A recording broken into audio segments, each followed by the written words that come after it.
Kalau apabila kita lihat PPATK pernah menyatakan korupsi membuat utang negara menggunung dan utang pemerintah saat ini juga sudah sangat tinggi. Ini rekor malah seperti itu. Apakah ini ada kaitannya juga korupsi juga tertinggi dalam sejarah Pak Laudy atau bagaimana? Ya, kalau korupsi tertinggi dalam sejarah itu ya harus kita harus banding-bandingkan dulu. Tetapi apakah tingkat korupsi meningkat? Ya ukurannya banyak. Nomor satu, Corruption Perception Index kita. Ya. Tahun 2019 ketika saya di KPK itu kita pernah mencapai 40. Jadi itu kita sudah nomor 3 di ASEAN itu. Singapura, Malaysia, Indonesia. Sekarang 34. Jadi dan tidak pernah terjadi di sepanjang setelah reformasi Corruption Perception Index kita itu turun. Paling pernah stagnan. Di zaman saya pernah stagnan 1 kali. Sekarang kok langsung turun sampai berapa digit itu, dari 40 menjadi 34, 6. Sekarang saya barusan sebelum ke sini itu saya dikirimin lagi data dari Variety Democracy Index. Turun juga. Jadi kualitas demokrasi kita menjadi menurun juga. Terus Mas Gugun tadi bisik-bisik dengan saya, karena ekonomi intelijen ini juga mungkin akan turun. Jadi berarti saya bisa kita pikirkan bahwa mungkin tahun depan lagi akan turun.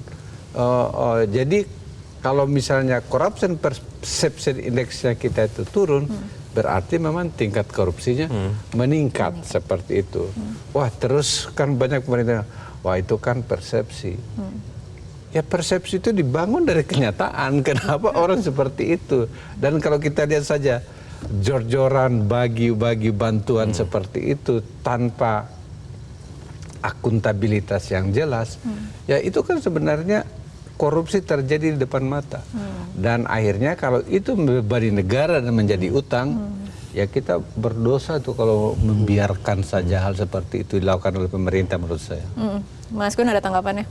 Iya, saya setuju dalam beberapa hal, terutama kalau saya dari sisi politik ya, terutama proses konsolidasi demokrasi. Jadi ketika good governance bermasalah, nanti juga berpengaruh ke keberfungsian pemerintah kan, dan itu menjadi salah satu yang diindeks dalam indeks demokrasi kan. Selain tentu juga civil liberties ya, kemudian juga proses dalam pemilu tuh, electoral proses itu kerap kali diindeks. Makanya kemudian keberfungsian pemerintah itu menjadi investasi baik Indonesia dalam konteks jangka panjang.